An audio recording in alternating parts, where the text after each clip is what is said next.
There's an abandoned house in every town, the kind people warn you about with half a joke and half a prayer, the kind you are not supposed to look at for too long. But this story isn't about a house that screams, or bleeds, or chases people down the street. This is about a house that answers, and about how, if you are listening closely enough, it already has.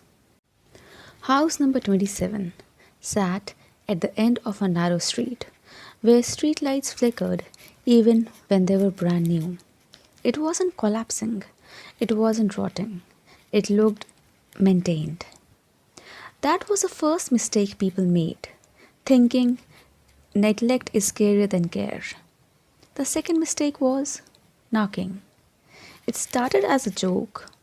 Teenagers dared each other to tap the door and run. One knock, count to five. Every time the house knocked back, same number, same rhythm, same force. Not immediately, always late, as if something inside had to check whether it was still allowed to answer. Inspectors came, walls were solid brick, no hollow spaces, no tunnels, no wiring that could explain the sound. The house had no mouth, yet it spoke. So the town did what people always do when fear becomes inconvenient. They stopped talking about it. But the house didn't stop listening. Anaya moved into the town years later. She didn't grow up with the warnings, didn't inherit the fear. To her, house number 27 was just an empty building across the street from her apartment. On her first night, she heard knocking, soft, controlled, at exactly 2:17 a.m. She assumed it was some plumbing, wind, or maybe some drunk neighbors. Second night, same knock, same time. By the third night, it felt deliberate, like someone practicing patience. From her window, the house looked darker than the rest of the street. Not shadowed, just dense, like it absorbed light. She felt she was being watched, not stared at, just noticed. On the fourth night, curiosity beat caution. It sat in Anaya's chest like an itch she couldn't scratch. The house had stopped being a rumor and started behaving like a question. One she hadn't answered yet. She crossed the street just after midnight. The air around house number 27 felt wrong. Not cold, not warm. Heavy. As if sound itself struggled to move there. Her steps dulled the closer she got, swallowed by the ground. She stood on the porch. The door was inches away from her now. Old wood, unremarkable. No symbols, no damage, no warning signs. Just a door that had waited far longer than she had. Her phone flashlight trembled in her hand. She raised her knuckles, paused. In that pause, she felt it, a sense of attention. No sight, no sound, just awareness.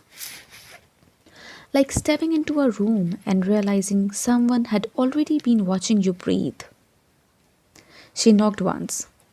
The sound felt too loud in the silence. Nothing happened. Her shoulders loosened. A nervous laugh pushed against her throat.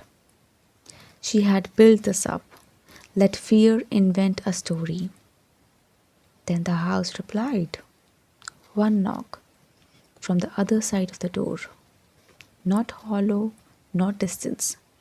Close enough that the vibration traveled through the wood into her bones, up her arm. The timing was perfect. Not immediate, not delayed. It was intentional. Her phone light flickered, and then something pressed into her mind. It was not a voice, not a sound, something more intimate.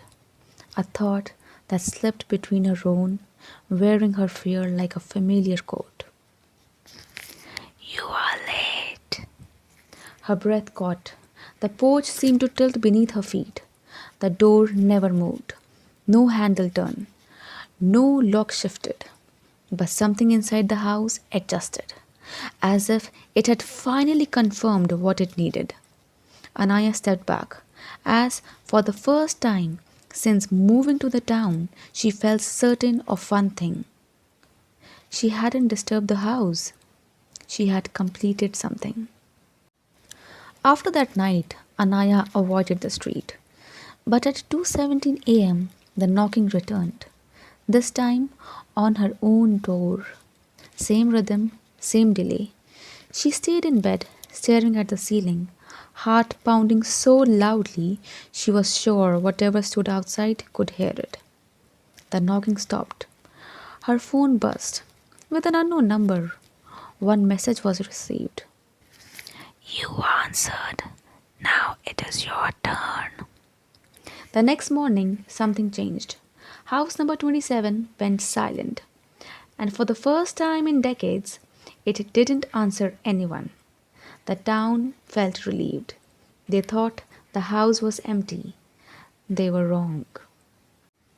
For a while, the town felt normal again. House number 27 stayed silent.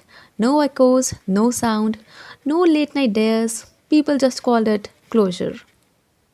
Then the knocks started somewhere else. It was at Anaya's apartment. Neighbors noted it first. A pause when they rang her bell. A delay that stretched just long enough to feel impolite. Long enough to wonder if she was standing there, hand on the handle, deciding whether to open it. Then the knock came back. Same rhythm and with same pressure. Those who waited close to the door said that there was something else now. A sound before the reply. Not movements, not footsteps. It was something breathing. Slow, patient, and practiced breathing. Anaya stopped answering her phone, stopped opening her door. Her lights always stayed off even when she was home. She learned the sound of footsteps in the hallway the way prey learns weather.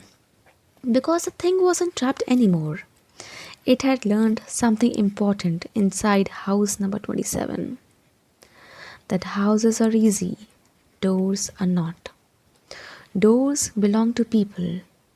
It learned how long humans hesitate, how long they listen, how long they hold their breath before acknowledging someone on the other side. It learned that you don't need permission to enter, only recognition, only attention. And once it learned doors, it didn't need the house at all. Well, here's the part nobody tells you. The thing doesn't enter unless invited. It doesn't break doors. It doesn't force itself inside. It waits, it knocks, and it listens for acknowledgement, a reply, or maybe a pause, a moment of attention. Think back, just a moment ago, before this story started, before you pressed play, before you settled in, did you hear something? A tap, a vibration, a notification, a sound you didn't question. You didn't open a door. You didn't have to. You just listened. And listening is answering. So if you hear knocking after this ends, don't worry. It already knows you are home. You are listening to Have You Ever Heard This Story? So if stories like this pull you in, subscribe and stay and support us by subscribing, liking and sharing the video.